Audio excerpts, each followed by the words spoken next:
नारायण की इस कथा प्रसंग में प्रवेश करेंगे, जहां पर कल की आवाज से बह रही गंगा जी के किनारे श्री सुखदेव जी महाराज राजा परीक्षित को अभय प्रदान करने वाले, मृत्यु के भय से दूर करने वाली इस दिव्य कथा का श्रवण कराने जा रहे हैं। आइए। करारविंदे न पदारविंदम मुखारविंदे दीनवेशयन्तं वटस्य पत्रस्य पुटेशयानं बालं मुकुन्दं मनसा स्मरामि। श्रीकृष्ण गोविन्द हरे मुरारे हे नाथ नारायण वासुदेवा जिह्वे पिबश्वामृत मेघदेवा गोविन्द दामोदर माधवेति। श्रीकृष्ण गोविन्द हरे मुरारे हे नाथ नारायण वासुदेवा।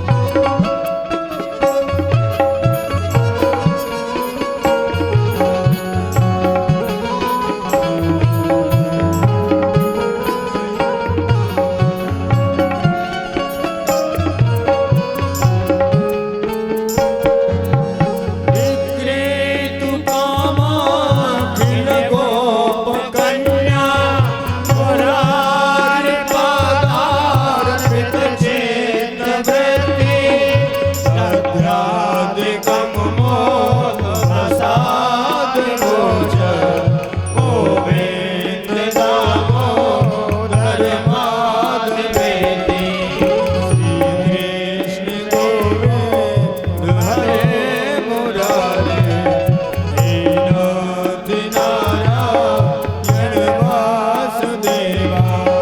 ग्रहे ग्रहे गोप वधू कदम्बा सर्वे मिलित्वा समवाप्ययोगम्। पुण्यानि नामानि पठन्ति नित्यं गोविन्द दामोदर माधवेति। श्रीकृष्ण गोविन्द हरे मुरारे हे नाथ नारायण वासुदेवा।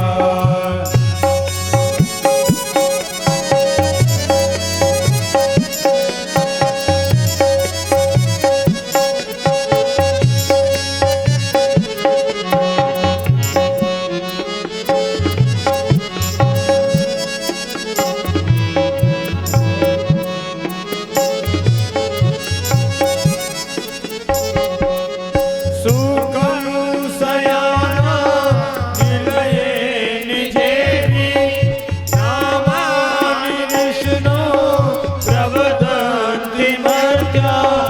येनेश्च तं मयतां व्रजन्ति गोविन्द दामोदर माधवेति। श्रीकृष्ण गोविन्द हरे मुरारे हे नाथ नारायण वासुदेवा। जिह्वेश देवं भज सुन्दराणि नामानि कृष्ण शिवनोहराणि। समस्त भक्तार्थिनाशनानि गोविन्द दामोदर माधवेति। श्रीकृष्ण गोविन्द हरे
वासुदेवा हे नाथ नारायण वासुदेवा हे नाथ नारायण वासुदेवा।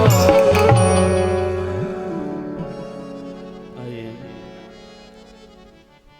बोले भक्त वत्सल भगवान की जय, वृंदावन के बिहारी लाल की जय, श्री व्यास जी महाराज की जय जय जय श्री राधे।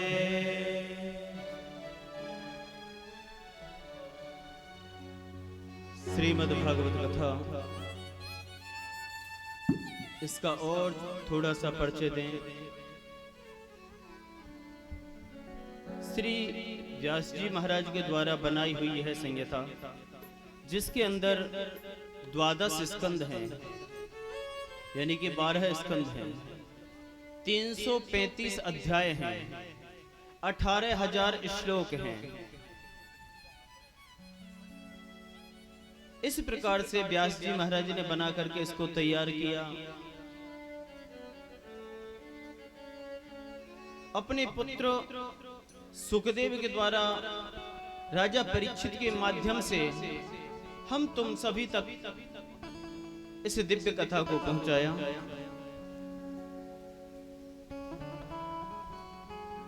जब हमको किसी चीज का महत्व नहीं पता होता, तब तक हमारी उसके प्रति श्रद्धा नहीं होती। इको थोड़ी कम।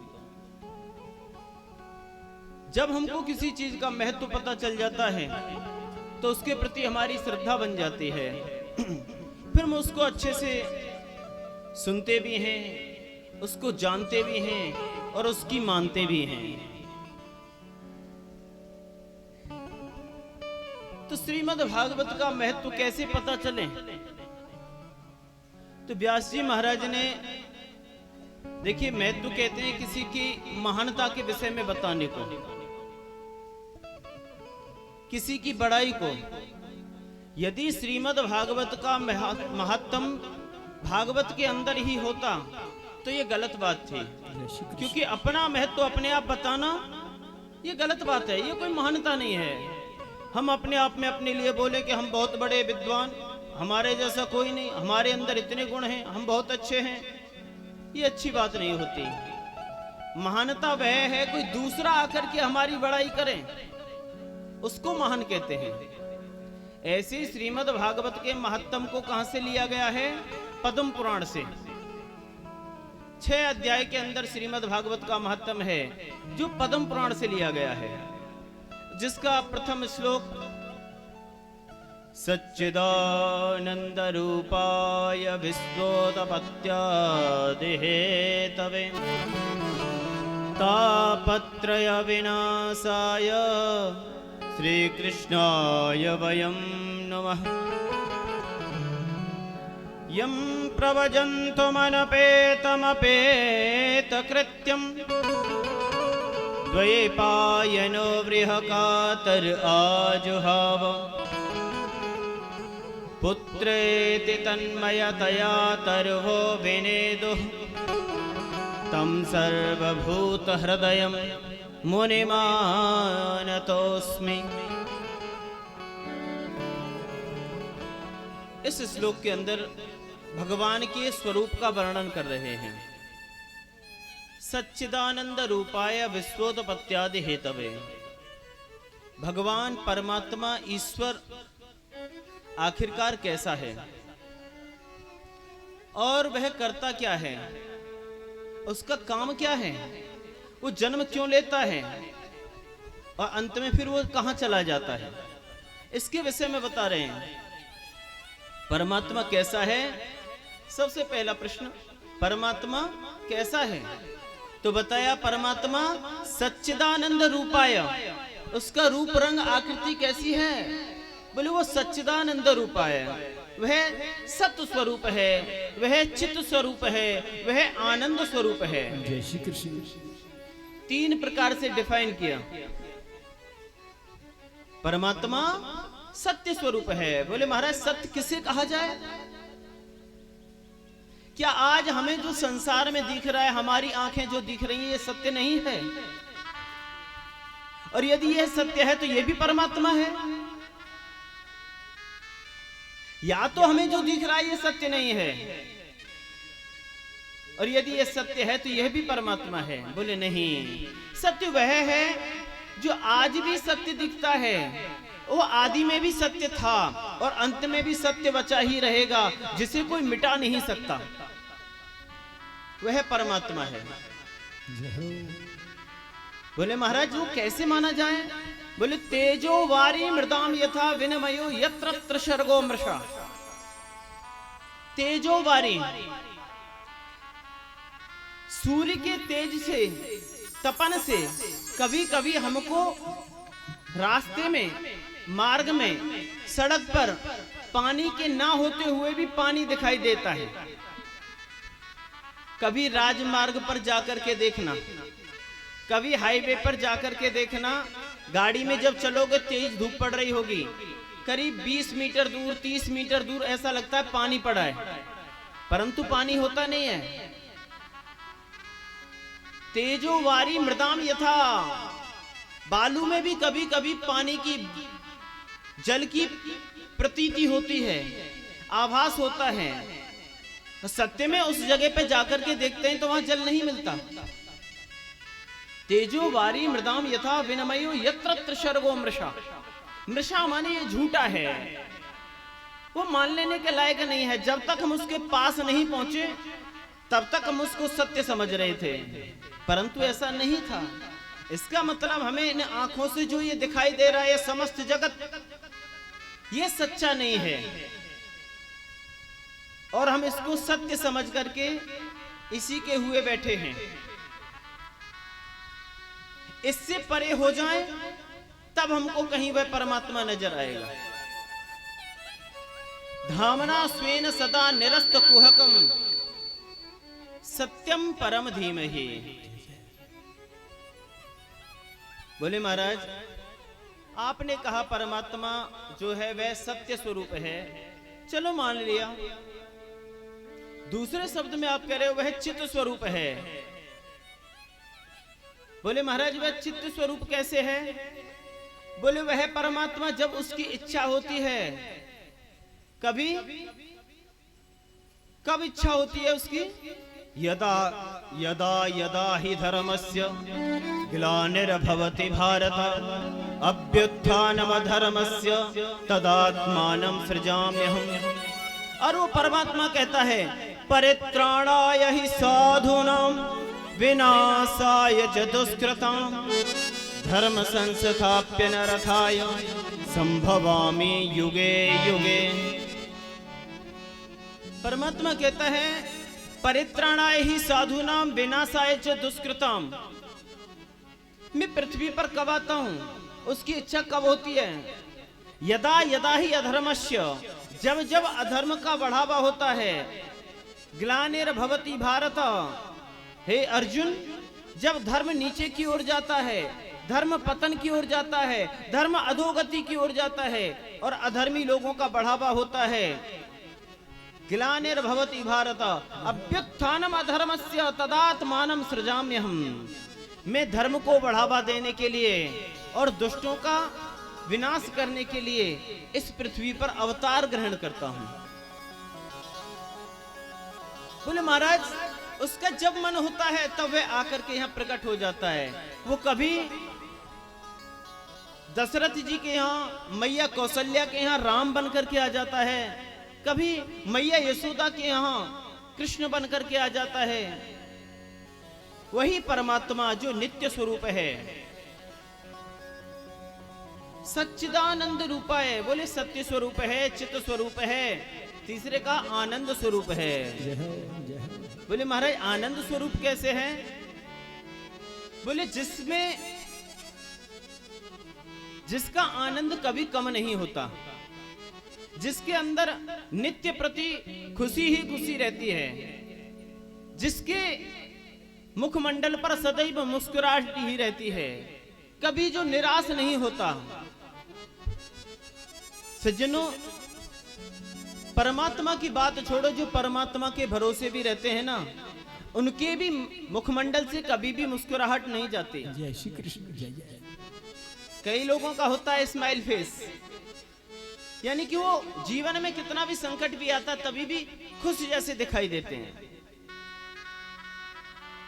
क्योंकि उनको पता है होगा वही जो राम रच राखा, होगा वही जो राम रच राखा, को कर तरक बढ़ावई साखा, को कर तरक बढ़ावई साखा, होगा वही जो राम रच राखा, को कर तरक बढ़ावई साखा, मंगल भवन अमंगल हारी, प्रभु सुदशरथ अजर बिहारी।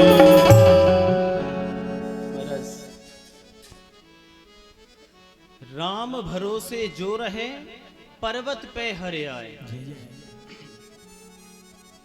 कई लोग कहते कि केवल भगवान के भरोसे रह करके भी काम नहीं चल सकता। सज्जनों, चल सकता है उनका जिनका विश्वास सुदृढ़ होता है। कमी भगवान की नहीं है, परमात्मा की नहीं है, कमी हमारे विश्वास की है। यदि कहीं कोई कमी दिखाई देती है तो समझ लेना जरूर भी हमारे विश्वास की कमजोरी है। हमें उस पर उतना विश्वास नहीं है। हमें उस पर जितना विश्वास होता है उतना फल हमें साथ के साथ मिलता रहता है। जय श्री कृष्ण, जय श्री कृष्ण। भगवान का काम है कृपा बरसाना। भगवान का स्वभाव है कृपा करना। कोई भी सब कुछ त्याग सकता है, छोड़ सकता है, परंतु अपने स्वभाव को नहीं छोड़ सकता। बोले महाराज सच्चिदानंद रूपाय विश्वोत्पत्त्यादि हेतवे। बोले परमात्मा का कर्म क्या है, वो करता क्या है? तो बताया विश्वोत्पत्त्यादि हेतवे, उसका काम है विश्व की उत्पत्ति आदि का जो हेतु है। उसका काम है संसार को बनाना, फिर इसका पालन करना, फिर इसको अंत में ले कर देना। जय श्री कृष्ण। जैसे एक छोटा बालक, छोटे छोटे जो बालक होते हैं मिट्टी में खेलते हैं और मिट्टी में घर बनाते हैं मिट्टी का, काफी समय तक उससे साथ खेलते हैं, उसमें कभी छोटी छोटी वस्तुएं रखते हैं, उस घर को अपना कहते हैं, काफी देर तक खेलते हैं और जब मन हट जाता है उस घर को वहीं पे तोड़ करके चले आते हैं। ऐसी परमात्मा इस संसार को बनाता है खेल खेल में। इसके साथ जब तक उसका मन होता है रमण करता है, खेलता है, और उस अंत में उसका मन जब होता है तो उसको ले कर देता है। महाराज वो जो परब्रह्म परमात्मा है उसके एक एक रोम में हजारों पृथ्वियां ऐसे लुढ़का करती हैं। ये परमात्मा की महानता है। और वही परमात्मा तुम्हारे ब्रज में मैया यशोदा की छड़ी के सामने थर थर कांपता है। ये ब्रजवासी कितने धन्य हैं। ऐसे परब्रह्म नारायण के मां यशोदा कान पकड़ करके उसको छड़ी दिखाती है, थोड़े से मांकन के लिए उसे डांट देती है। यानी कि सारा खेल केवल भाव का है। मां का गोविंद के प्रति वात्सल्य भाव है। कृष्ण एक बालक बनकर के ब्रज में रहता है। वही नारायण, वही परब्रह्म जिसका शेष महेश गणेश दिनेश सभी निरंतर ध्यान करते हैं।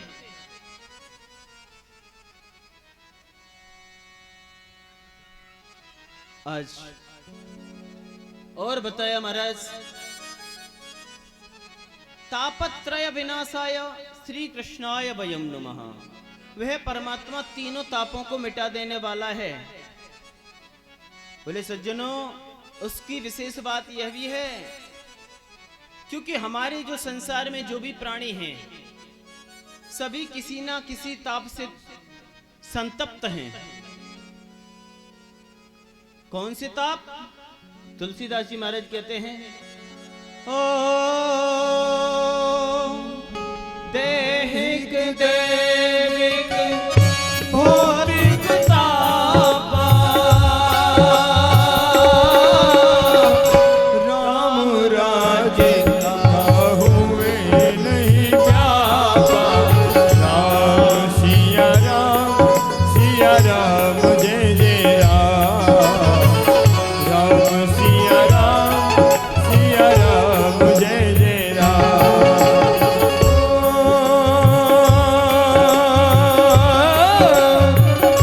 देहिक देविक भौतिक तापा,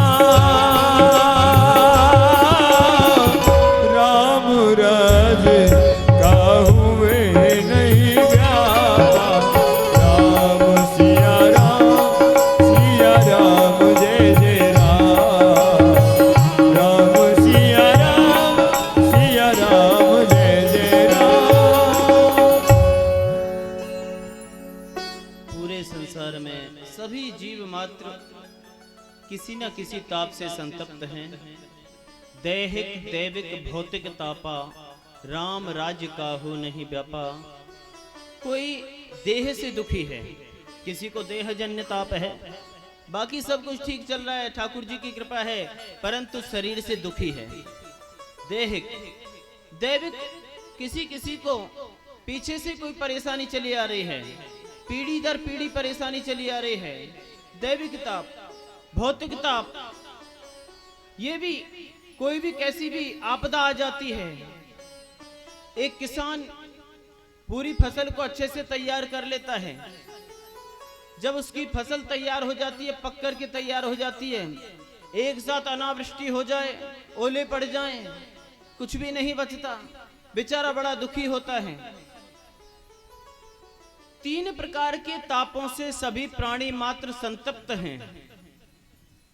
बोले महाराज, तो हमारा जो परमात्मा है ना, वो तीनों तापों को मिटा देने वाला है।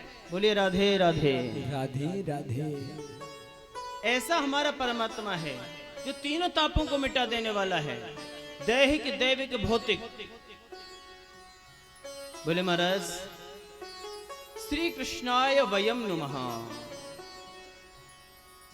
नैमिषारण्य क्षेत्र में 88,000 ऋषि बैठे हैं, उनके बीच में श्री सौनक जी महाराज जी भी बैठे हैं, जो सभी ऋषियों का प्रतिनिधित्व कर रहे हैं। उनके सामने श्री सूत जी महाराज पधारे। सूत जी महाराज को प्रणाम किया, प्रणाम करके अच्छे सुंदर आसन पर बिठाया। ये सौनक आदि 88,000 ऋषि श्री सूत जी महाराज से कथा श्रवण करते हैं, तो एक एक करके प्रश्न करते हैं। इन सभी की तरफ से प्रतिनिधित्व कर रहे श्री सौनक जी महाराज ने सूत जी महाराज से कहा, हे सूत जी महाराज, ये जो आगे चल करके कलयुग जो आ रहा है, इसमें कलयुगी प्राणी बड़े आलसी हो जाएंगे, केवल खाने पीने सोने के अलावा कुछ भी नहीं करना चाहेंगे, केवल उदर भरण की शिक्षा ग्रहण करेंगे, आध्यात्म जीवन से बिल्कुल चला जाएगा। ऐसी स्थिति में लोगों का कल्याण कैसे होगा? आप कोई ऐसा कथानक कहिए, कोई ऐसी कथा सुनाइए, कोई ऐसा उपाय बताइए जिससे कि सरलता से परमात्मा की प्राप्ति हो जाए, कलयुगी जीवों का मन भगवान के श्री चरणों में लग सके। सूत जी महाराज को प्रार्थना करते हैं और कहते हैं, सूत जी महाराज, आप चाहे उम्र में कम सही, परंतु आप ज्ञान के भंडार हैं। व्यास जी महाराज लिख रहे हैं, अज्ञात ध्वांत विध्वंस सूर्य कोटि समप्रभा सूताख्या हि कथा सारम मम कर्ण रसायन। अज्ञात ध्वांत विध्वंस सूर्य कोटि समप्रभा। आप हमारे कानों के लिए करोड़ों सूर्यों के समान हैं। सूताख्याहि कथासारम, कोई आप ऐसा कथासार कहिए। मम कर्ण रसायनम, जो मेरे कानों को अच्छा भी लगने वाला हो। ऐसा कोई रसायन कहिए। बोले महाराज ये शौनकादि भी बड़े चतुर हैं, कह सकते थे कोई कथा कहिए, तो शायद सूत जी महाराज जन कैसी कथा कहते। जरूरी नहीं था कि कथा अच्छी लगने वाली हो, परंतु उन्होंने कहा कथा भक्तिमय भी हो और अच्छी लगने वाली भी हो। मम कर्ण रसायन, मेरे कानों को प्रिय लगने वाली हो।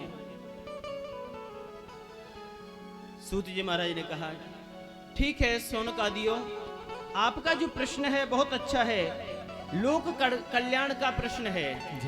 आपने निज स्वार्थ छोड़ करके सभी के हित की बात कही है।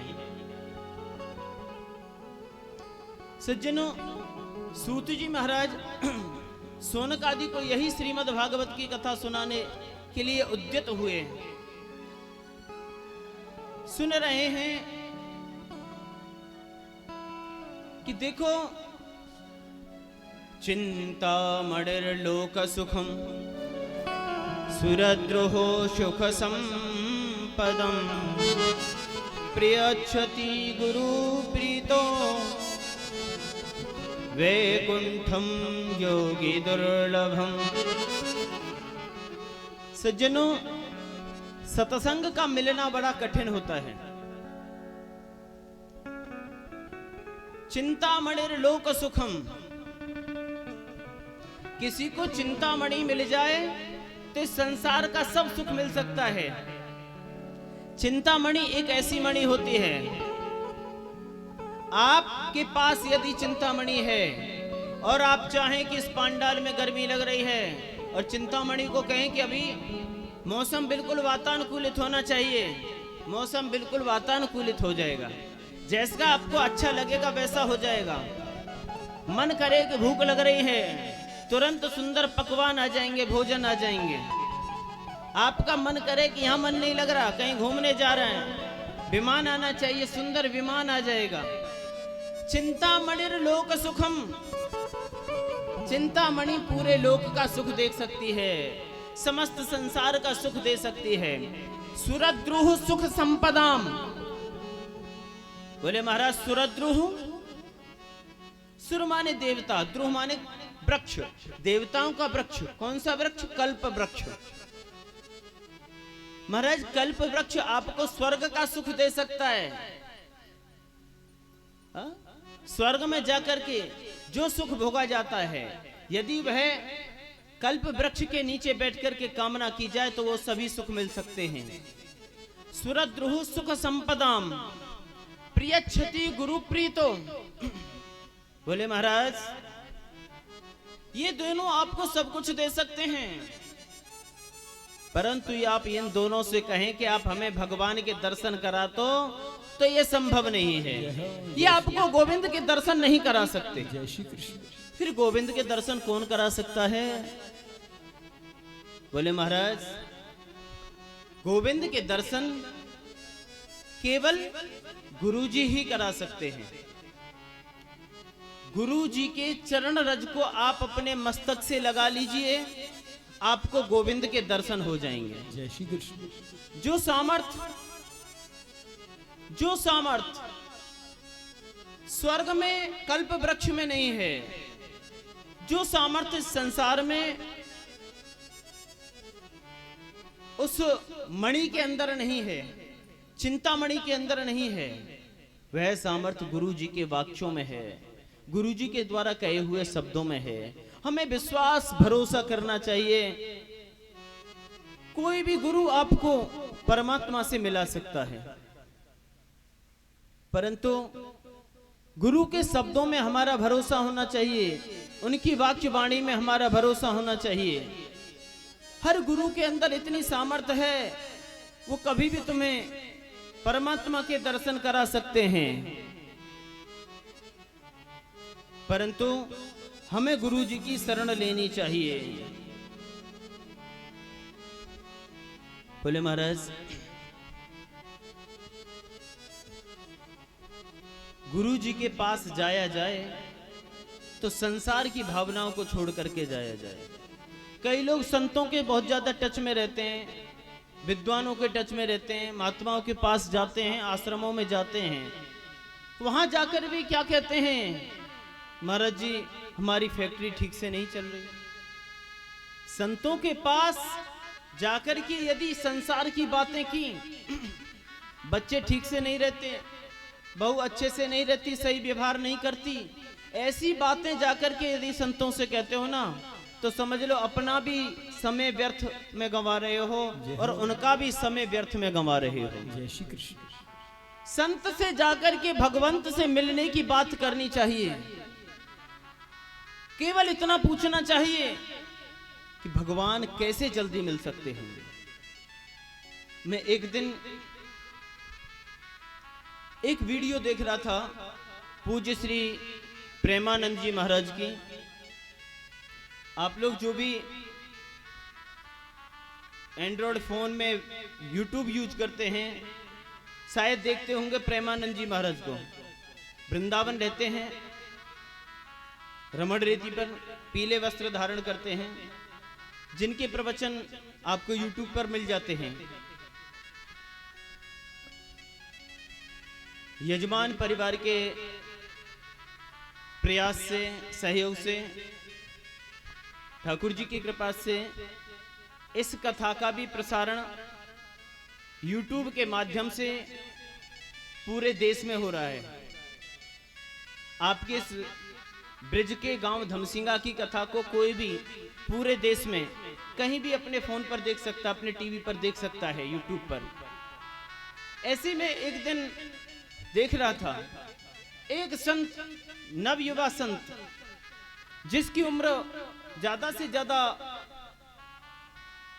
15 से 18 साल, आंखों से आंसू बह रहे हैं। महाराज के सामने कई भक्त जा रहे हैं, कई संत भी जा रहे हैं, अपनी अपनी बातें पूछ रहे हैं। कोई पूछता है महाराज संसार में रह करके, गृहस्थ में रह करके व्यक्ति ब्रह्मचारी कैसे रह सकता है।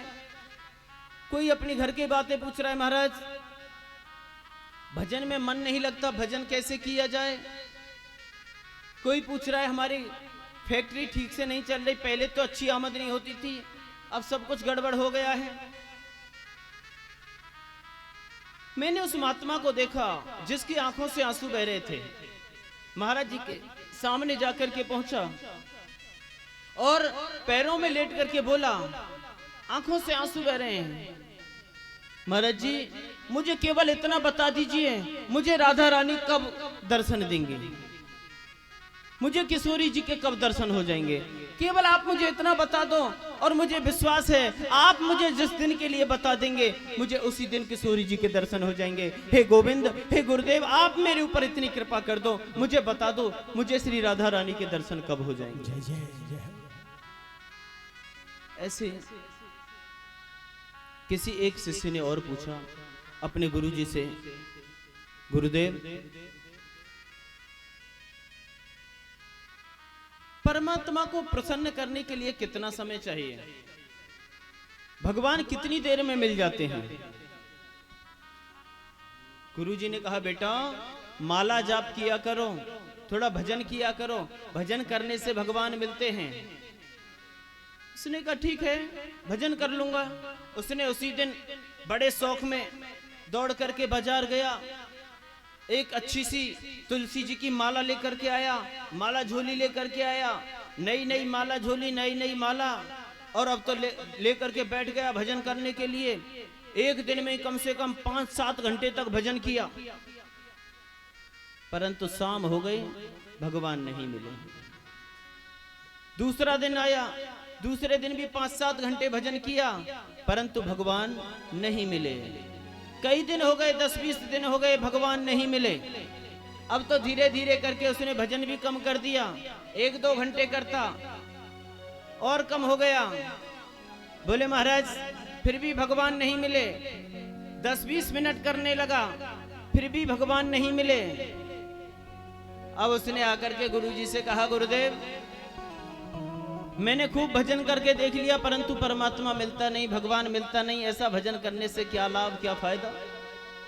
हे प्रभु मुझे बता दो, हे प्रभु मुझे बता दो, चरणों में कैसे आऊं। हे प्रभु मुझे बता दो, हे प्रभु मुझे बता दो, चरणों में कैसे आऊं। माया के बंधनों से, माया के बंधनों से छुटकारा कैसे पाऊं।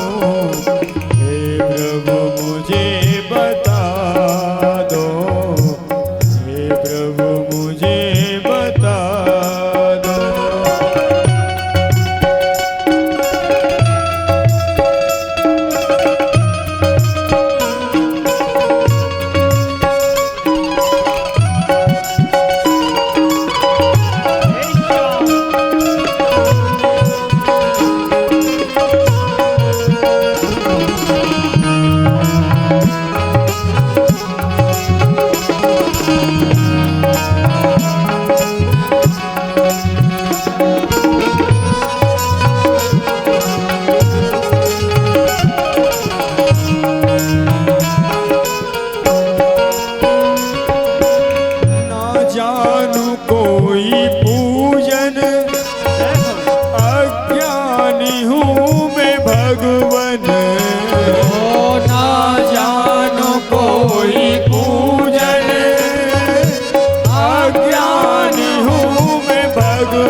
जय। शिष्य पूछता है, गुरुजी मुझे बता दो गोविंद की कैसे चरण रज में पा सकूंगा। गुरुजी ने भी देखा कि इसको भजन करने के लिए बोला। एक दिन तो इसने 7 घंटे तक भजन किया, दूसरे दिन 5 घंटे, तीसरे दिन 3 घंटे, चौथे 5 दिन आधे घंटे, 1 घंटे, उसके बाद 10-20 मिनट। ऐसे कैसे परमात्मा मिले? हमको कहीं ना कहीं स्थिर होना पड़ेगा, मन को एकाग्र बनाना पड़ेगा, हमको एक भाव में रहना पड़ेगा, एक वृत्ति बनानी पड़ेगी। ऐसे काम नहीं चल रहा। हमको भगवान का भजन करना अपना स्वभाव बनाना पड़ेगा। जैसे कि भोजन करते हैं तो भोजन कोई शौक के लिए नहीं करते, भोजन नित्य प्रति करते हैं और उस समय पर भूख लग ही आती है। ऐसे ही भगवान का भजन करने के लिए भी हमारा मन हो, ऐसी वृत्ति हमको बनानी है। यानी कि हमको अपना एक भाव रहने का व्यवस्था बनानी है। जो व्यक्ति एक भाव बनता है उसको परमात्मा हर भाव में मिल जाता है। एक कोई व्यक्ति बेचारा अपने घर में रहता था, नित्य प्रति उसकी पत्नी बाजार जाया करती थी सामान लेने के लिए। एक दिन घर में थोड़ा ज्यादा काम था, कोई उत्सव था। पत्नी ने कहा, अरे आप जाकर के थोड़ा सामान ले आना आज। बोले क्या सामान लेकर के आना है? बोले बारिश का टाइम है, एक छाता ले आना। बोले हाँ चलो कोई बात नहीं, मैं ले आऊंगा। हाँ बोल दिया, लाने के लिए तैयार हो गया। जैसे ही गेट से बाहर निकलने लगा, बोले अरे अरे सुनो रुको। बोले क्यों, क्या बात है? बोले सुनो, ये दुकानदार बड़े सीधे नहीं होते, ये बड़े चालू होते हैं, बड़े चालाक होते हैं। वो जितना बोले ना आधा ही रेट लगाना, पूरे पैसे मत दे आना। बोले ठीक है भाई, ये रोजाना जाती है, इसको ज्यादा अंदाज होगा। गया बेचारा, जाकर के बाजार में दुकानदार से कहा, अरे भैया हमें एक छाता दे दो। बोले ठीक है ले लो, छाता ले लो। बोले कितने का है? बोले 24 रुपए का है। बोले 24 रुपए का छाता? बोले हाँ हाँ 24 रुपए का छाता है, और आजकल तो पूर्ति भी नहीं हो रही, बारिश का टाइम है। ये तो ठाकुर जी की कृपा से आज नहीं हुई है तो क्या बात है। जय श्री कृष्ण। बोले 24 रुपए का मिलेगा। बोले 24 रुपए का? भाई हम तो 12 रुपया देंगे। उसको अपनी पत्नी की याद आई, उसने कहा था ना आधे ही पैसे लगाना। बोले हम तो आधा 12 ही रुपया देंगे। बोले 12 रुपया? मजाक कर रहे हो क्या? बोले मजाक नहीं, देना है तो दो। बोले ऐसा करो, कोई बात नहीं, तुम पे तुम्हारी स्थिति बहुत अच्छी नहीं है, ऐसा करो रेट के रेट देता हूं आपको, जिस भाव मैंने खरीदा है 18 रुपया दो और छाता ले जाओ। बोले 18 रुपया? बोले हाँ। बोले 18 नहीं, मैं तो 9 रुपया दूंगा। बोले 18? अरे 24 से 18 बोल दिया, तू 9 देगा? बोले हाँ 9 दूंगा, देना है तो दो। दुकानदार बोला कैसा ग्राहक आया है सुबह सुबह, इसको खाली भेजना भी ठीक नहीं है, पूरा दिन बेकार हो जाएगा। बोले कोई बात नहीं, ऐसा कर तू चल 16 रुपया दे दे। ठीक है, इससे कम नहीं होगा, और ये मैं अपनी खरीद पर दे रहा हूं। उसे फिर अपनी पत्नी की याद आई। बोले 16 रुपया? बोले 16 नहीं, हम तो 8 रुपया ही देंगे। बोले 8 रुपया? 8 रुपया में छाता आता है? बोले महाराज देना है तो दो, नहीं तो हम चले। बोले अरे महाराज तू ऐसा कर, तूने पहले 12 रुपया कहा था ना, चल 12 रुपया निकाल और छाता ले। बोले 12 रुपया? हम तो 6 रुपया ही देंगे। बोले कैसा ग्राहक है रे तू? बोले महाराज देना है तो दो, अन्यथा हम चले। बोले वो दुकानदार गुस्सा में आकर के रिसा करके बोला ऐसा कर तू फ्री में ले जा, जा मुफ्त में ले जा। बोले मुफ्त में दोगे? मुफ्त में दोगे तो दो लेंगे। जय श्री कृष्ण। भाई जब रेट का आधा लगाएगा तो फ्री के तो दो लेगा। दुकानदार ने उसे भगा दिया, छाता नहीं दिया। उसका कारण क्या है? अरे व्यक्ति का कहीं तो कोई स्टैंडर्ड होना चाहिए, कोई तो तुम्हारा स्टैंड होना चाहिए, कहीं तो तुम्हारा कोई भाव होना चाहिए। जब तुम्हारा कोई भाव ही नहीं है तो तुम्हें कैसे छाता मिलेगा? और जब बिना भाव वाले संसारिक व्यक्ति को छाता नहीं मिल सकता तो परमात्मा के यहाँ भी, परमात्मा की छत्र छाया भी बिना भाव के नहीं मिल सकती। जय श्री कृष्ण। जय जो एक भाव रखेगा उसी को परमात्मा की छत्र छाया मिलेगी। बोलिए राधे राधे। राधे राधे। इसलिए व्यास जी महाराज कहते हैं अपने मन को एकाग्र बना करके भगवान के श्री चरणों में लगाएं। गुरुजी ने शिष्य से कहा, बेटा जिस दिन तेरे अंदर परमात्मा से मिलने की इतनी तड़फ जग जाएगी कि परमात्मा कब मिले, तो समझ लेना तुझे परमात्मा मिल जाएंगे। बोले गुरुजी कितनी तड़फ चाहिए परमात्मा से मिलने के लिए? बोले ऐसा करना, सुबह 5 बजे आ जाना तू जमुना जी पे, मैं तुझे बता दूंगा कितनी तड़फ चाहिए।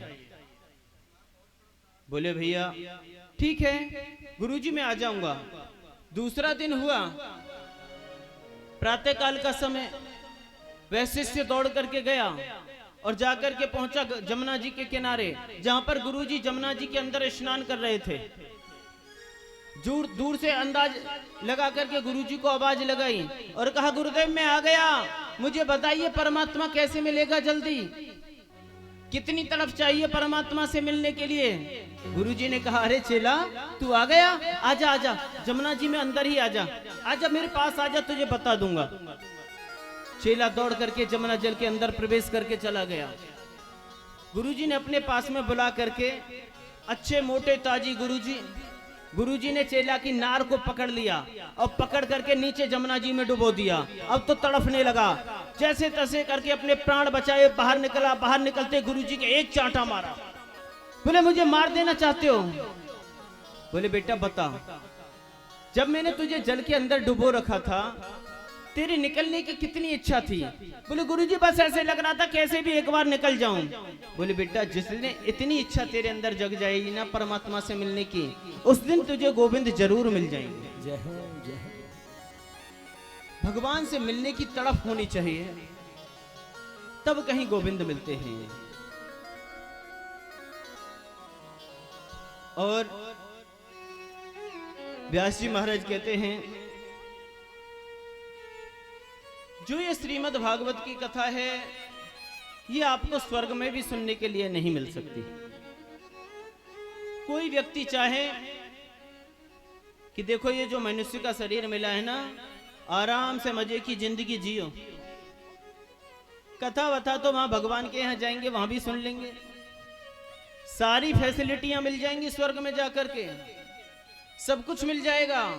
परंतु वहां जाकर के भी आप कहो कि हमें भगवान की कथा सुनाई जाए, हमें श्रीमद् भागवत सुनाई जाए, शिव महापुराण सुनाया जाए, तो यह संभव नहीं है। यहाँ के किए हुए पुण्यों का फल आप स्वर्ग में जाकर के भोग सकते हो, जय श्री कृष्ण, परंतु वहां जाकर के नया पुण्य नहीं कर सकते। इसलिए यदि पुण्य करना है, भगवान का नाम जप करना है, तो इसी जीवन में कर सकते हैं। ऐसी स्थिति कितना महान है श्रीमद् भागवत ग्रंथ, जिसके विषय में बता रहे हैं। सुखदेव जी महाराज जिस समय राजा परीक्षित को कथा सुनाने के लिए जा रहे थे, तो क्या हुआ, देवताओं को पता लगा कि सुखदेव जी महाराज राजा परीक्षित को भागवतामृत सुना रहे हैं। एक तो देखिए स्वर्ग का कल्प वृक्ष और ये हमारे कलयुग का कल्प वृक्ष। स्वर्ग का कल्प वृक्ष भी तुमको बहुत कुछ देता है स्वर्ग में। ये जो भागवत कल्पद्रुम है, कल्प वृक्ष है, ये भी बहुत कुछ देता है। स्वर्ग का जो कल्प वृक्ष तुम्हें देता है, उसे पाने के बाद तुमको अंत में पृथ्वी पर आना पड़ता है, अधोगति के लिए जाना पड़ता है। और जो श्रीमद् भागवत तुम्हें जो देता है, इसे पाकर के तुम ऊपर की ओर जाते हो। जय श्री कृष्ण, जय श्री कृष्ण। इसे स्वर्ग की तो चले क्या, वैकुंठ तक, भगवान के धाम तक को तुम पा सकते हो। यानी कि कल्प वृक्ष से भी बढ़कर के कहीं श्रीमद् भागवत को देवताओं ने समझा। अब देवताओं ने अपने मन में विचार किया, कहीं ऐसा हो जाए कि हमें भागवत की कथा सुनाई जाए तो कितना अच्छा हो। देवताओं ने कहा, भागवत क्यों कराई जा रही है? बोले, राजा परीक्षित को 7 दिन में मरने का श्राप लगा है और सुखदेव जी महाराज राजा परीक्षित को अमर कर देना चाहते हैं, मृत्यु के भय से मुक्त कर देना चाहते हैं, इसलिए श्रीमद् भागवत सुना रहे हैं। तो देवताओं ने कहा कि ऐसा करते हैं, हम परीक्षित के लिए अमृत ले चलते हैं, स्वर्ग का अमृत जाकर के सुखदेव जी को दे देंगे और सुखदेव जी से श्रीमद् भागवत की कथा मांग लेंगे। देवता आए अमृत का कलश लेकर के और श्री सुखदेव जी महाराज के सामने खड़े हो गए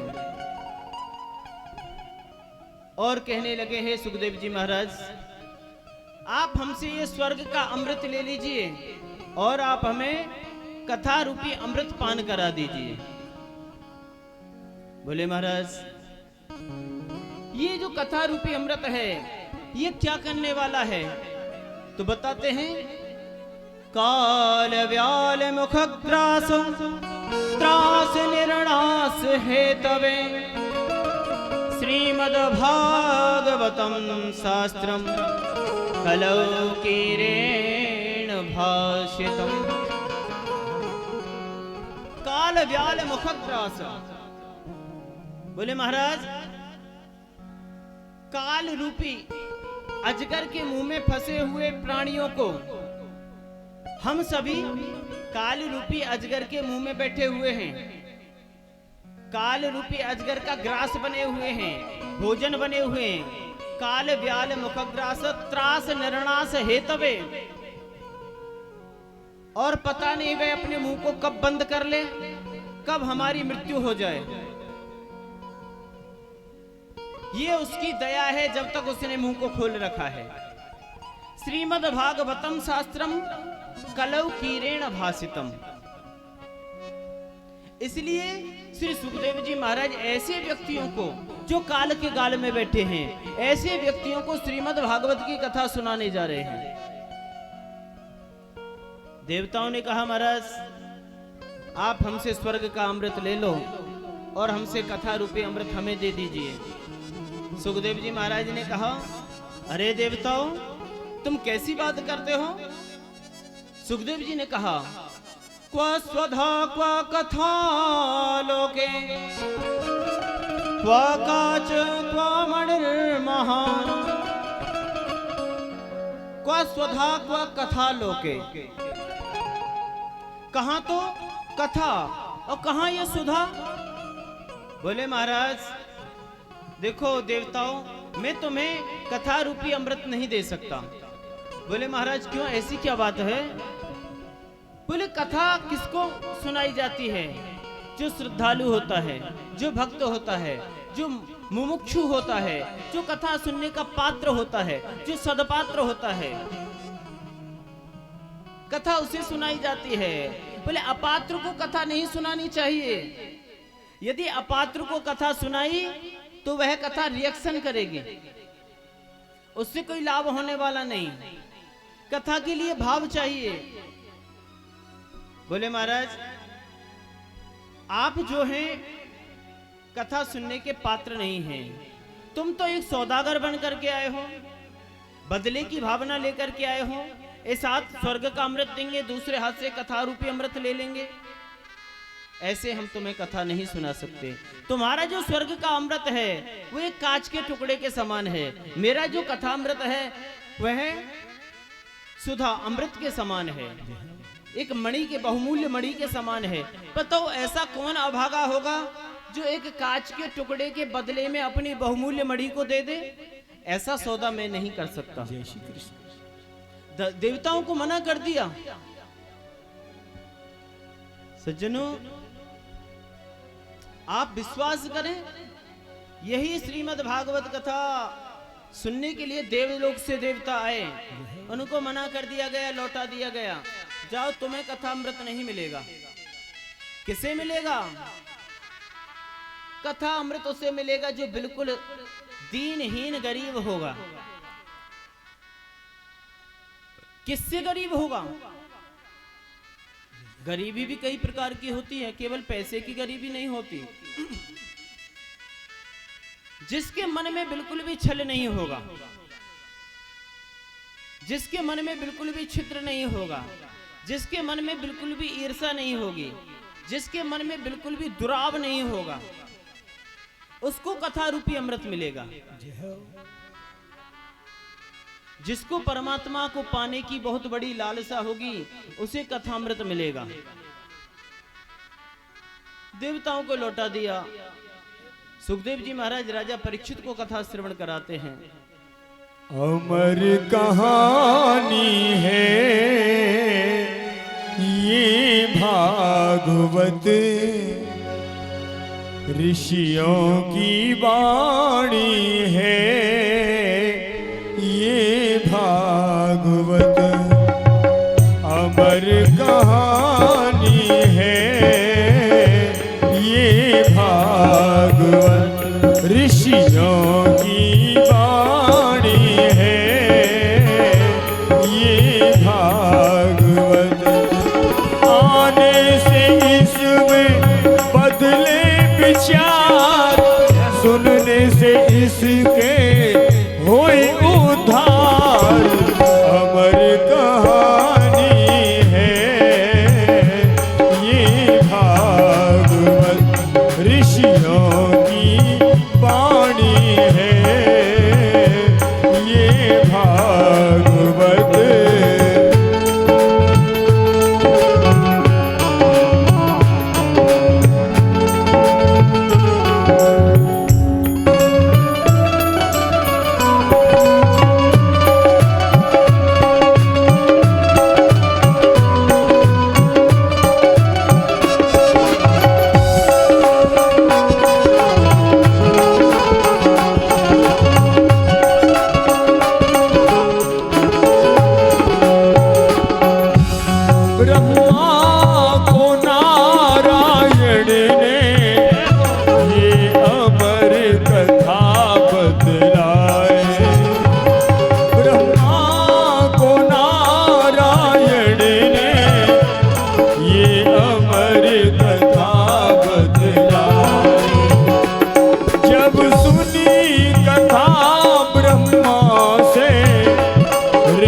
नारद के मन आए, जब सुनी कथा ब्रह्मा से ऋषि नारद के मन आए।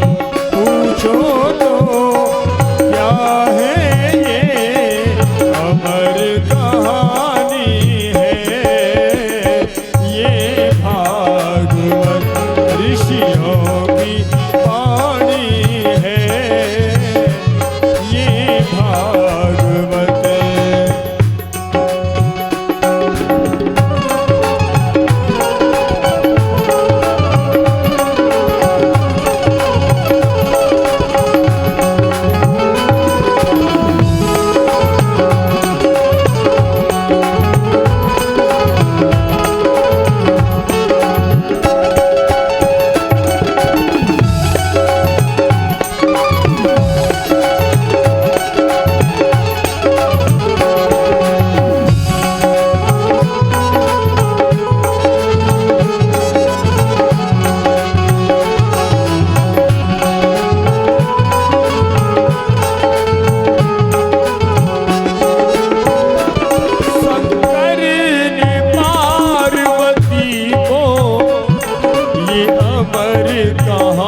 परीक्षित को गाए। सुखदेव श्री भगवन ने राजा परीक्षित को सुनाए।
झंझटों मन को लगाओ इसमें, तुम छोड़ो सभी झंझटों, सब कष्ट मिटेंगे तुम्हारे, प्रवीण कृष्ण जी बताते हैं तुमको, सब दुख मिटेंगे तुम्हारे, प्रवीण कृष्ण जी बताते हैं तुमको।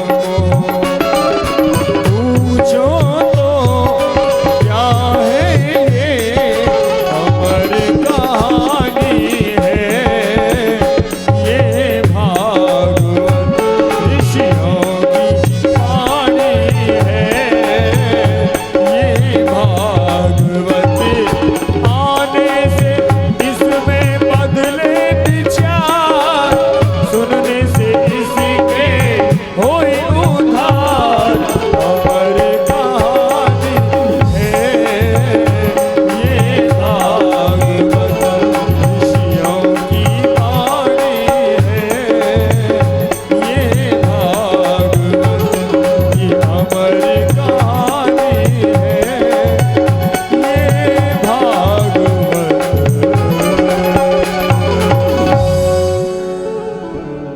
बोलिए श्रीमद् भागवत महापुराण पुराण की की जय। जय। महाराज, भागवत की इतनी महानता देखकर, देवताओं की ऐसी स्थिति देखकर ब्रह्मा जी ने ब्रह्मलोक में तराजू लगवा दिया। बोले अरे, भागवत ग्रंथ इतना महान कि जिससे राजा परीक्षित को मुक्ति मिल रही है, और देवताओं को भागवत कथा सुनाने से सुखदेव जी ने मना कर दिया।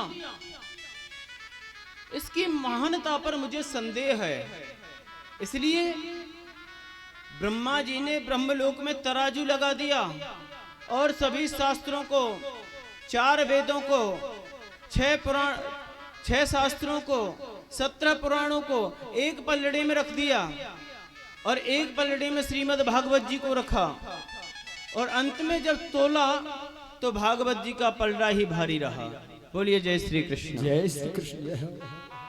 तो इससे ये सिद्ध होता है, ये जो श्रीमद् भागवत है ये कोई साधारण पोथी नहीं है, ये साधारण किताब नहीं है।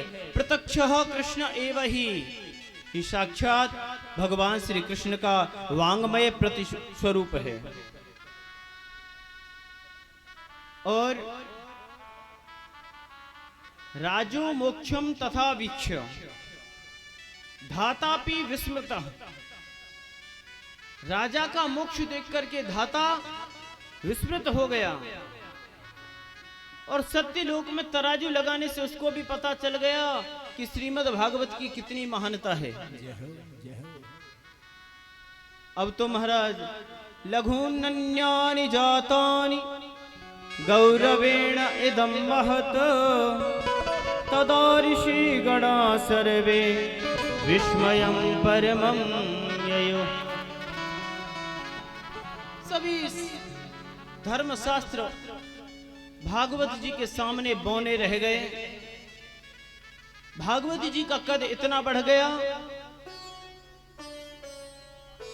कई बार व्यक्ति ईर्ष्या करके भी संकट में फंस जाता है। ब्रह्मा जी चाहते थे कि भागवत जी का पलड़ा शायद नीचा रहेगा और धर्मशास्त्रों से, परंतु यहाँ पर उल्टा हो गया, भागवत जी का कद और ज्यादा बढ़ गया।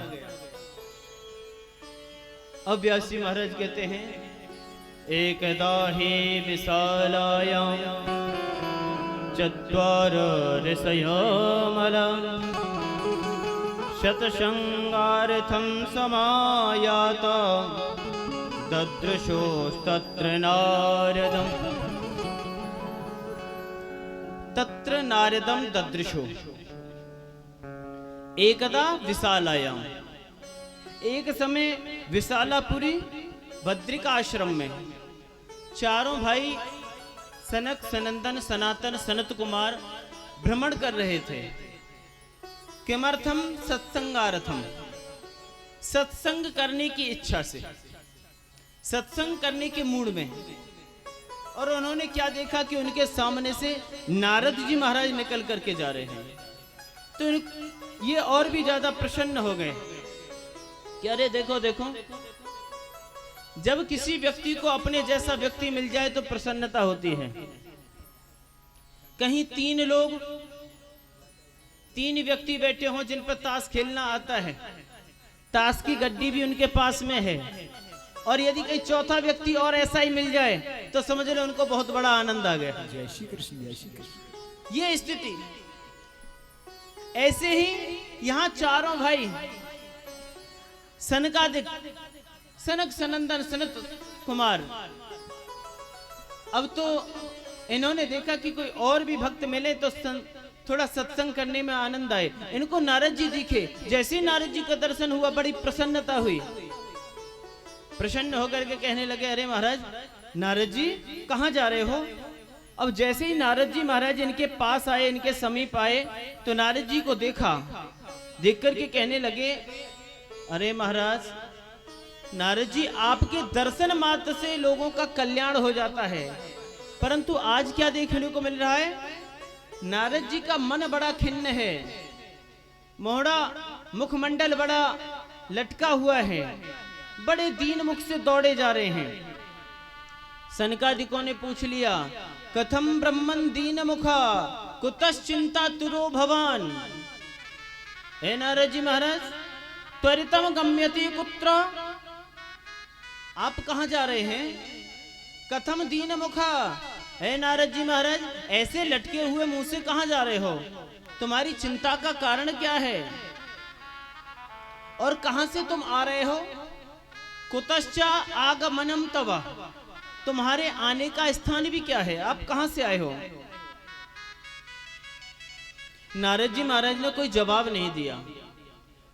तो फिर दूसरा प्रश्न कर दिया सनकादिक ने। सनकादिक बोले, इदानी शून्य चित्तोसी गतवित्तोसी यथा जनः तवेदं मुक्त संगस्य नोचिदं वद कारणम्। इदानी शून्य चित्तोसी, अरे नारद जी महाराज, ऐसे शून्य चित्त होकर के गतवित्तोसी यथा जना, अरे तुम तो ऐसे जा रहे हो जैसे किसी गरीब व्यक्ति का धन लुट गया हो। गत वित्तोसी यथा जना, किसी गरीब के घर में चोरी हो जाए, चोरी तो महाराज अमीर के घर की भी कष्टदायी होती है, वो भी कहीं गरीब के घर हो जाए तो उससे बड़ा संकट और क्या होगा। आपका मुख देख करके मुझे लग रहा है आप बिल्कुल ऐसे लग रहे हो जैसे किसी गरीब को लूट लिया गया हो। गत वित्तोसी यथा जना। नारद जी महाराज, आप बताइए ना, कारण क्या है? लोग कहते हैं नारद का दर्शन होने मात्र से परमात्मा की प्राप्ति हो जाती है, भगवान मिल जाते हैं, परंतु जो स्वयं अपने मुंह को लटकाए हुए जा रहा है उससे कोई क्या लेगा? तवेदम मुक्त संगस्य नोचितम वद कारणम। हे नारद जी महाराज, अपने इस मलिन मुख का कोई कारण बताइए, क्या कारण है, कहां से आए हो? नारद जी महाराज कहते हैं, सनकादिको बस मत पूछो, मैं बहुत परेशान हूं। बोले, नारद और परेशान? जो दूसरों की परेशानी को मिटा देने वाला है। बोले, हाँ आज मैं परेशान हूं। बोले, क्यों परेशान हो, क्या कारण है बताइए? बोले, देखो महाराज, मैं भगवान की प्राप्ति का साधन खोज रहा था। मैंने सभी जगह जाकर के देखा, मुझे कहीं भी शांति नहीं मिली। स्वर्गे सत्य च कैलासे, मैं स्वर्ग में गया, सत्यलोक में गया, कैलाश पर गया, मुझे कहीं भी शांति नहीं मिली। मैंने सोचा ये पृथ्वी लोक जो है, ये धरती है, भूलोक जो है, यहाँ पर जाकर के शांति मिलेगी, यहाँ के लोग बहुत अच्छे हैं। मैं नीचे पृथ्वी लोक पर आया, यहाँ पर आकर के मैंने देखा तो यहाँ भी मुझे कहीं शांति नहीं मिली। मैं शांति की खोज में पृथ्वी पर कहां कहां गया? नारद जी ने बताया, महाराज और जगहों की क्या बताऊं, मैं बहुत से तीर्थ क्षेत्रों में गया, मैंने सोचा और कहीं नहीं तो तीर्थों में तो शांति मिलेगी। बोले महाराज आप कहाँ गए? तो नारद जी ने बताया, देखो सनकादिकों में पुष्करम च प्रयागम च काशीम गोदावरीम तथा हरि क्षेत्रम कुरुक्षेत्रम श्रीरंगम सेतुवंदनम एवमादिषु तीर्थेषु भ्रियमाण इतस्तथा।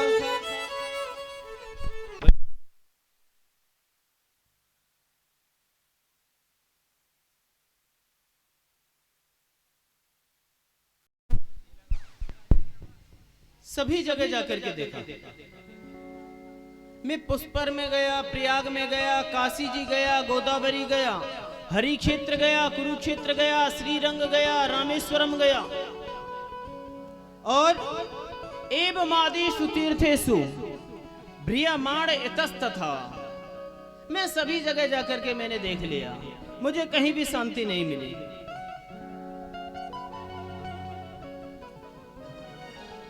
अब जिस व्यक्ति को इतनी जगह घूम करके भी शांति ना मिले तो उसकी स्थिति कैसी होगी? गतवित्त जैसी ही होगी। बोले महाराज वहां पर जाकर के तुमने क्या देखा? बोले महाराज मैंने सभी जाकर के देखा।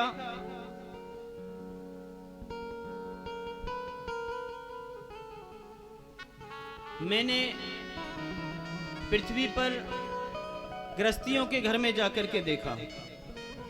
बोले वहां क्या देखा? बोले गृहस्थी लोग आपस में कलह करते हैं, लड़ते भिड़ते हैं, थोड़ी सी जमीन के लिए भाई भाई को मार देता है। ऐसा कलयुग का प्रभाव बढ़ गया है। और तो क्या बताऊं, किसान अपने अन्न को ले जाकर के बाजारों में बेचने लगा है। गृहस्थी लोग पैसे के लोभ से, कण के लोभ से, धन के लोभ से अपनी कन्याओं को बेचने लगते हैं। कन्या विक्रयणो लोभा दंपत्ति नाम च कलकनम।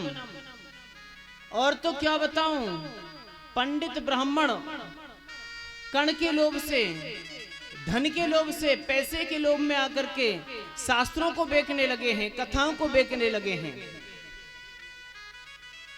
विद्वान नहीं रहे, ब्राह्मण कथा करने का पैसा लेने लगे हैं।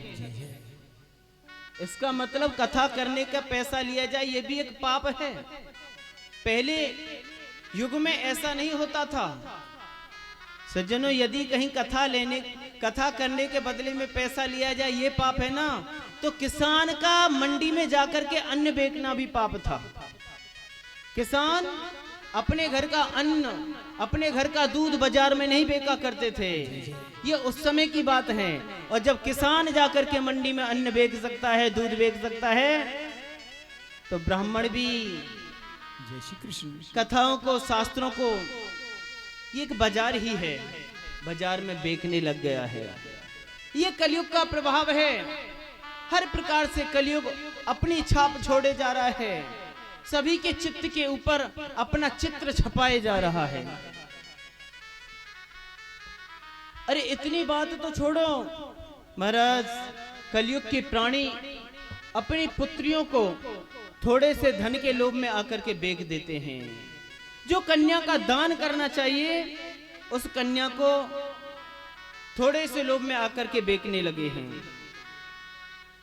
देखिए यह चलन हमारे यहाँ तो नहीं, परंतु कई प्रदेशों में सुना जाता है।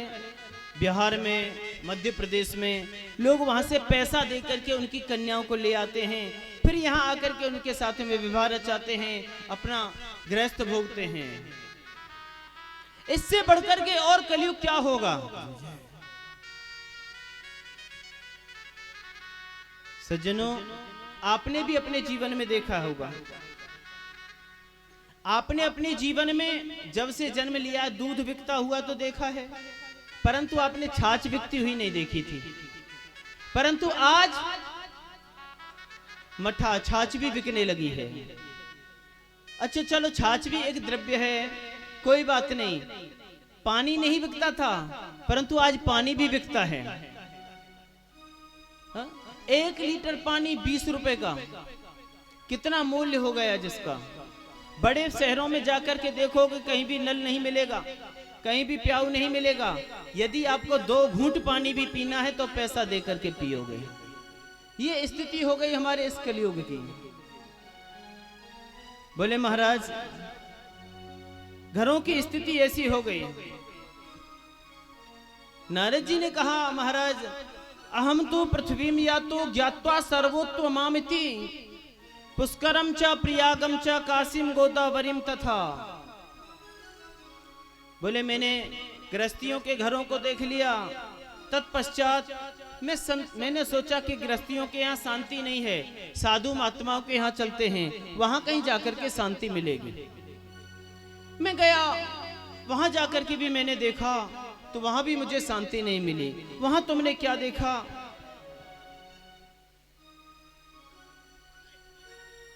बोले महाराज मैं किसी संत के आश्रम में गया। संतों के आश्रम भी आज आश्रम नहीं रहे। अच्छा, आश्रम किसे कहा जाता है?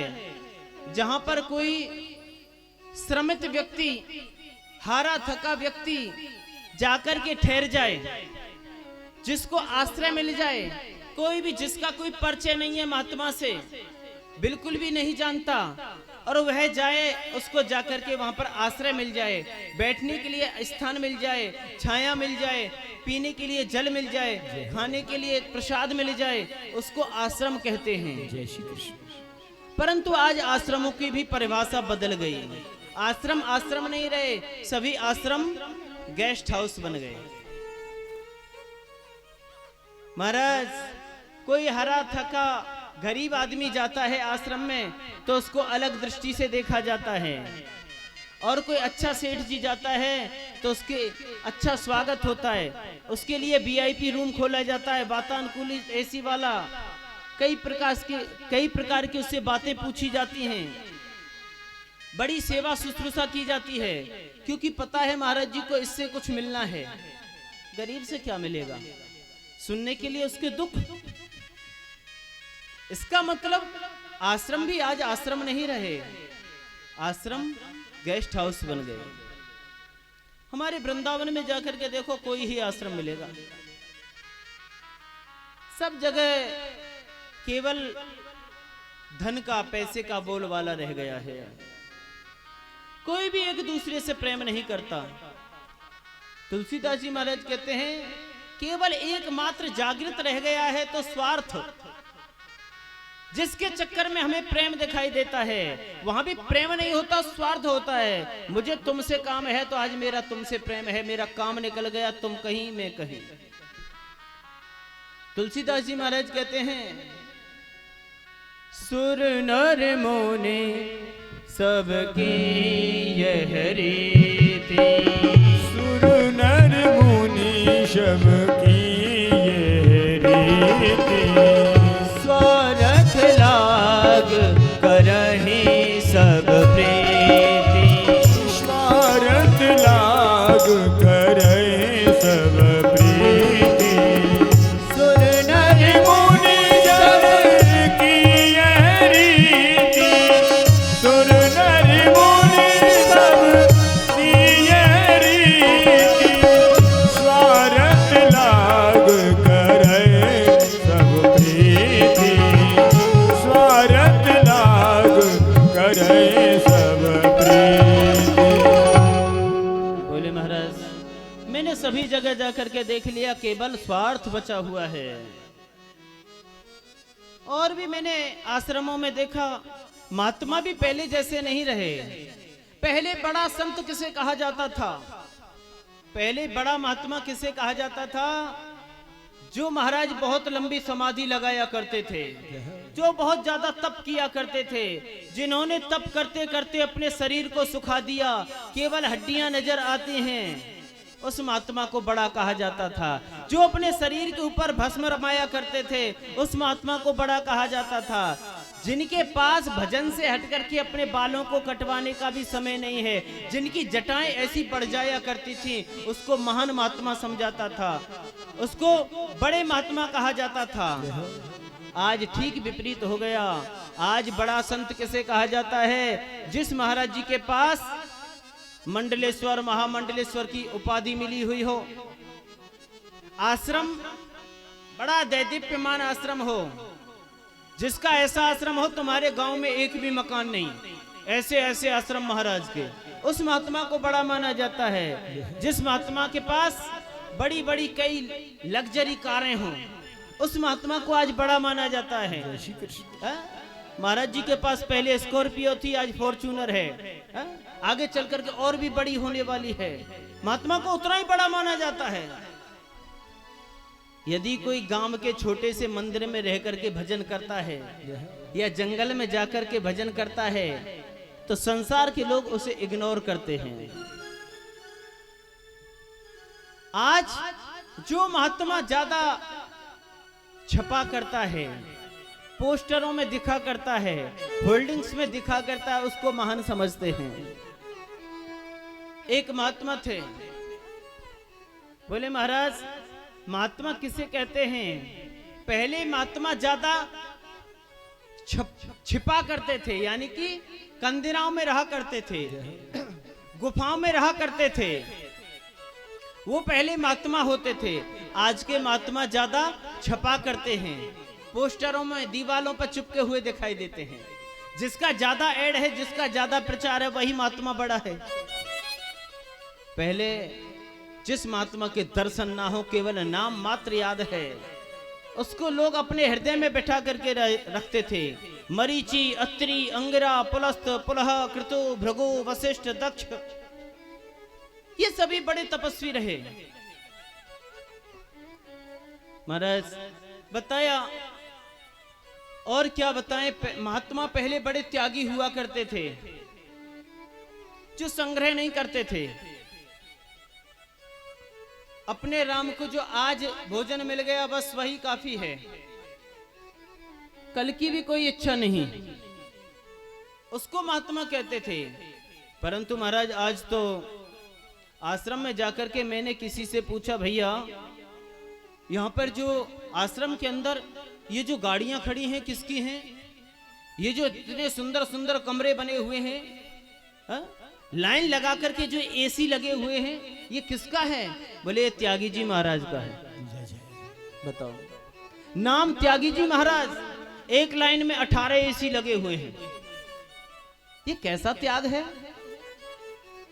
यानी कि परिभाषा ही चेंज हो गई। कोई भी अपने स्थान पर नहीं रहा, किसी का भी एक स्टैंड नहीं रहा। बोले महाराज और तो क्या बताएं, आश्रम के अंदर कई कई बच्चे खेल रहे हैं। नारद जी बोले मैंने किसी से पूछ लिया ये बच्चे किसके हैं? बोले ये बच्चे ब्रह्मचारी जी के हैं। नाम ब्रह्मचारी, 5-7 बच्चे खेल रहे हैं। ऐसे महात्मा, ऐसे संत, परंतु कोई भी चीज नष्ट नहीं हुआ करती। सज्जनों, संत आज भी हैं। इसका मतलब ये ना समझे कि संत नहीं रहे, महात्मा नहीं रहे। आज भी ऐसे ऐसे महात्मा हैं जिनके दर्शन कभी कभी किसी किसी भक्त को हुआ करते हैं।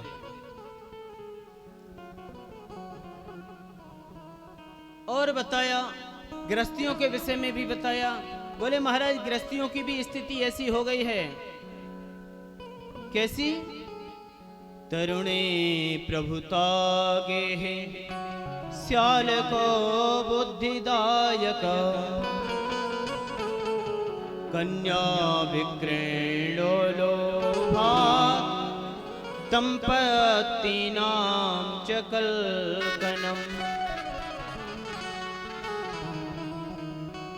तरुणे प्रभुतागे है स्याल को बुद्धिदायक। गृहस्थियों की भी स्थिति ऐसी है। घर के अंदर कोई भी बड़े बूढ़ों की सलाह नहीं लेता, बड़े बूढ़ों को कोई नहीं पूछता। यदि बड़े बूढ़े स्वयं अपने आप को सलाह भी दें तो क्या कहते हैं, ये बाबा भी पता ना क्यों बिना बात की धाएं धाएं देता रहता है? इससे कोई पूछता तो है नहीं, पर फिर भी जबरदस्ती अपनी बात को कहता ही रहता है। तरुणी प्रभुता गेहे, घर में किसकी चलती है? नई बहू की चलती है। ये मैं नहीं कह रहा, हमारी श्रीमद् भागवत में देखो कितने साल पहले व्यास जी महाराज ने लिख दिया, जो बात आज यथार्थ में चरितार्थ हो रही है। भागवत के मातम में लिखा है तरुणी जवान प्रभुता गेहे, गेहे ग्रहे, घर के अंदर जवान स्त्री की चलती है, यानी कि नई बहू की चलती है, सासू माँ की नहीं चलती। अच्छा सज्जनों, देखो सास में और बहू में बड़ा फर्क होता है। बड़े ध्यान से सुनना, बड़े काम की बात। जय श्री कृष्ण, जय जय। विश्वास सास ज्यादा करती है बहू पर या बहू ज्यादा करती है विश्वास सास पर? बोलो ना, सास ज्यादा करती है? हाथ उठाओ, दो चारों को लग रहा है। अच्छा, बहू ज्यादा विश्वास करती है सास पर? ऊपर उठा के बताओ। बहू नहीं करती? अच्छा देखो, सास बहुत ज्यादा विश्वास करती है बहू पर। कितना विश्वास करती है? एक सास अपने पुत्र के लिए, अपने बेटा के लिए बहू देखने के लिए जाती है, और जिस समय बहू देखने के लिए जाती है उस बेटी से उसका कोई संबंध नहीं होता, 10, 20, 50 किलोमीटर दूर की होती है, और जाकर के देखती है। पहली नजर में यदि बहू पसंद आ जाती है तो समझ ले उसका लाड़ शुरू हो जाता है। जन कैसे कैसे उसके ऊपर हाथ फेरना शुरू कर देती है, बेटा बेटा कहना शुरू कर देती है, और सारी बातें हो जाती हैं। अभी वह कुछ भी नहीं लगती, उसका क्या विश्वास कैसी निकलेगी, घर जाकर के रोटी देगी या नहीं देगी। परंतु पहले ही दिन मिठाई का डिब्बा साथ में लेकर के जाती है, कुछ रुपया पैसा 1100 2100 उसके हाथ में रख करके आती है, और बहुमूल्य एक सोने की अंगूठी भी उस जिसको जानती नहीं उस बहू को पहना करके आ जाती है, उस कन्या को पहना करके आ जाती है। इतना विश्वास करती है सास। तो बताओ विश्वास किसका ज्यादा होता है? सास का। अब वो धीरे धीरे करके बहू घर में आ जाती है। जब तक उससे कोई जानकारी नहीं थी, सोने की अंगूठी तो मैया तब दे आई, और जब बहू घर में आ जाएगी, घर में आने के बाद में दोनों सास बहू आराम से रहती हैं, आनंद से रहती हैं। परंतु उसी घर में रहते हुए बहू का कमरा अलग है, सास का कमरा अलग है। बहू एक दिन अपने घर के लिए जाती है, अपने मायके के लिए जाती है। बहू अपने गोदरेज का वो 3 बार घूमने वाली चाबी का लॉक लगा करके जाती है, और वो चाबी अपने उस लंबे से पर्स में डाल करके ले जाती है। सास ने इतना विश्वास किया, जब तक तुझे जानती भी नहीं थी तब जो अपने घर की सोने की अंगूठी पहना करके आई। और बहू का कितना विश्वास, अरे तूने जो भी कुछ पाया वो इसी घर से तो पाया है, तू किससे ताला लगा रही है? अरे अपने तू जो घर से लेकर के आई है ना, वो तेरा जितना भी कुछ भी तेरे घर वालों ने दिया है, जो गोदरेज में रखा है, वो सब कुछ वीडियो में है तेरी शादी की में। फिर डरना किसका है, छुपाना किससे है? बहू का सही कर्तव्य यह था, वो गोदरेज की चाबी ताला लगा करके अपनी सास के हाथ में सौंप करके जाती, माँ इसको सुरक्षित रख लेना, मैं आऊंगी आकर के तुमसे ले लूंगी। बोलिए जय श्री कृष्ण। जय श्री कृष्ण। ये बहू का कर्तव्य बनता था। परंतु सास इतना विश्वास करती है और बहू कितना विश्वास करती है। एक शिव पुराण की मुझे कथा याद आती है।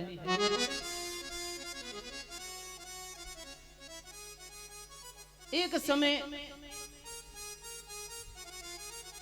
मैया यशोदा की मां नंद बाबा की सासू मां,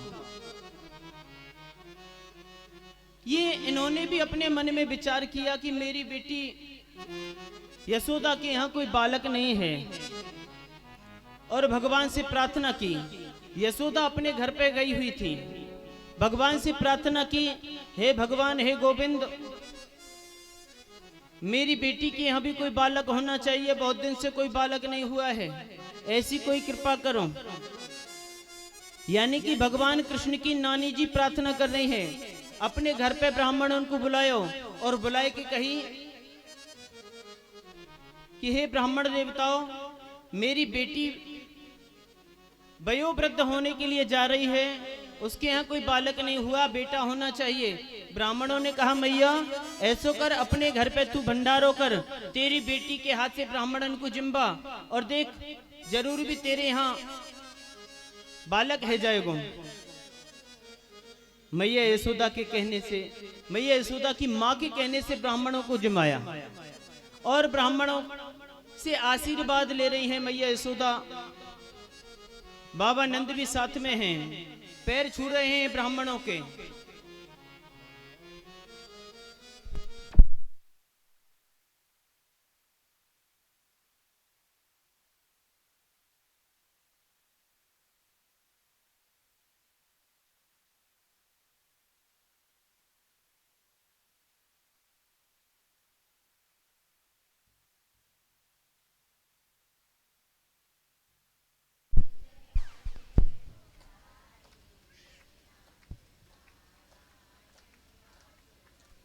अब सभी ब्राह्मण भोजन के लिए बैठे हैं और मैया यशोदा ने लंबा सा घूंघट किया हुआ है।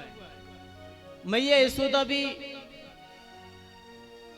पैर छू रही हैं ब्राह्मणों के, घूंघट लगाया हुआ है, किसी को नहीं पता कि कौन पैर छूने के लिए आई है। ब्राह्मणों ने आशीर्वाद दिया कि पुत्रवती भव, पुत्रवान भव। मैया यशोदा ने आगे जाकर के जैसे ही घूंघट को थोड़ा ऊंचा किया, पहले माताएं कितना लंबा, इतना लंबा घूंघट करती थी, समय और आगे बढ़ा, घूंघट और छोटा हो गया, थोड़ा थोड़ा मुंह दिखने लगा।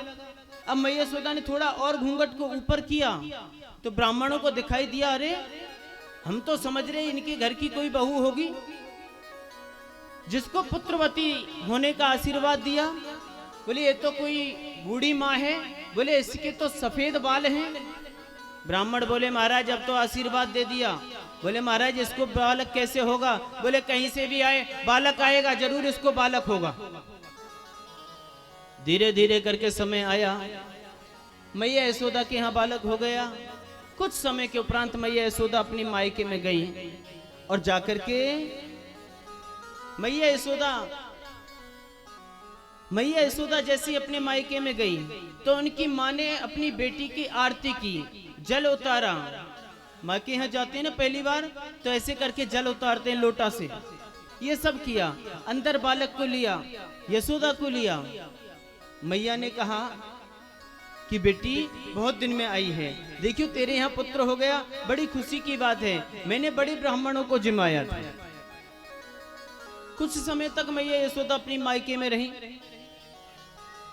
मैया यशोदा का वो बेटा क्या लगा, शायद क्या कहते हैं देवता। मैया यशोदा बड़ा, उनकी जो माँ है बड़ा प्रेम करती हैं अपने देवते को। एक दिन मैया यशोदा कहने लगी, अरे यशोदा यूं बता तू कैसी गोरी और ये छोरा कौन को है? देखियो तू कैसी सुंदर गोरी और ये तेरा छोरा कैसो, कहाँ कोयला की खदान। मैया यशोदा ने कहा याकू तू ठीक से नवावे धोवावे ना है। मैया यशोदा की माँ ने यानी कि कन्हैया की नानी ने कन्हैया को लियो अपने हाथ में और सुबह सुबह नहलाने लगी। नहलाने के लिए वस्त्र उतार दिए, अपने पैरों पे लंबा डाल लिया और नहलाने से पहले क्या है बच्चे की मालिश करती है।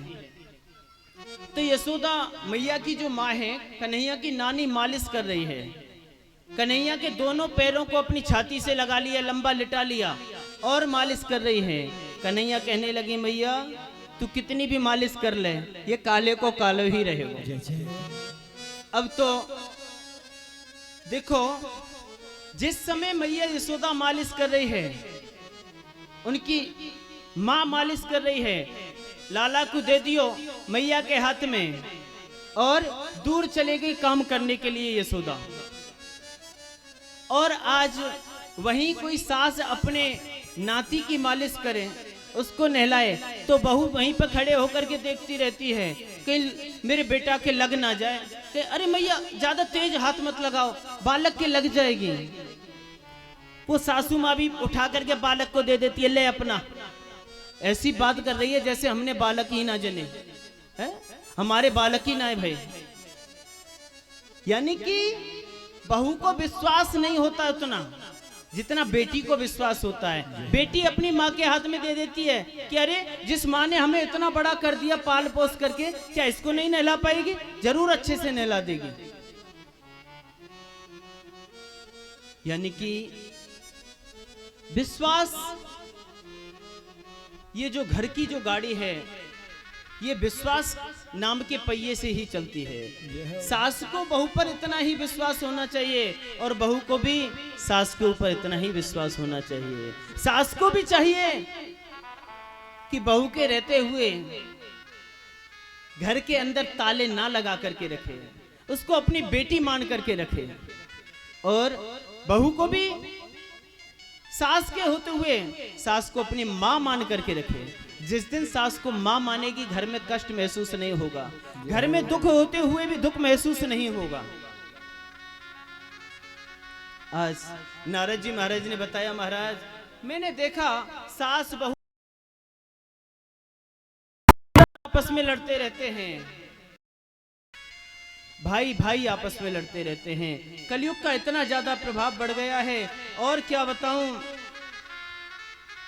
मैंने सभी जगह घूम करके आया, अंत में मैं आपके सभी जगह घूमते हुए ब्रिजधाम वृंदावन में मैं जाकर के पहुंचा। वहां पर मैंने एक बड़ा कौतूहल देखा, एक बहुत बड़ा नाटक देखा। बोले क्या देखा? बोले वहां पर मैंने ऐसा देखा कि एक कोई वृद्धा मां एक नदी के किनारे बैठी है, जिसके साथ में दो पुरुष हैं, वो भी बूढ़े हैं। और वो वृद्धा मां अपने पुत्रों को बार बार जगा रही है। और वृंदावन के संयोग से वह वृद्ध माता तो जवान हो गई, और उसके साथ में जो युवक थे वो बूढ़े की बूढ़े रह गए। बोले महाराज ऐसा आपने देखा? बोले हाँ। और वो बार बार प्रयास कर रही थी, मैं उसके सामने से निकल करके जा रहा था, उस स्त्री ने मुझे बुला लिया और मुझसे कहा, भो भो साधु